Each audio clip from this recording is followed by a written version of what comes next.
L'esame di maturità classica al liceo Tito Livio di Padova nel 1942, il legame con Venezia e di colleghi di partito e soprattutto le amicizie profonde di tutta una vita, con Gianni Pellicani soprattutto e poi Massimo Cacciari, Luigi Nono.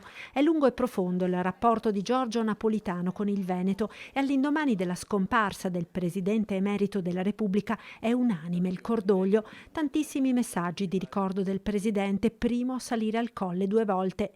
Per me Napolitano è stato il presidente dell'autonomia, scrive il governatore del Veneto Zaia. Un giorno gli chiesero cosa pensasse delle autonomie. Lui spiazzò tutti rispondendo con una frase che io cito spesso tuttora: l'autonomia è una vera assunzione di responsabilità. È con lui che sono partito con la battaglia per l'autonomia.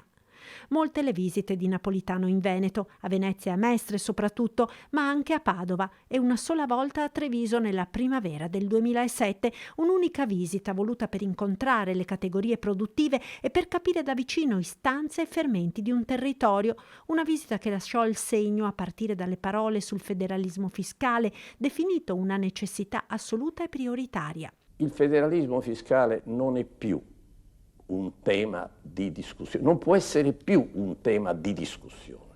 Si è discusso all'infinito. E poi le parole di commiato apprezzate dalla affollatissima platea di imprenditori grandi e piccoli. Spero che voi possiate accogliere la mia presenza oggi come un riconoscimento e un omaggio sincero e convinto che io rivolgo a voi tutti, alla vostra terra, a quello che avete creato e state creando. In seguito alla scomparsa del presidente emerito della Repubblica, tutti gli edifici della regione del Veneto esporranno le bandiere nazionale ed europea a mezz'asta fino a martedì, giorno della celebrazione del funerale di Stato e lutto nazionale.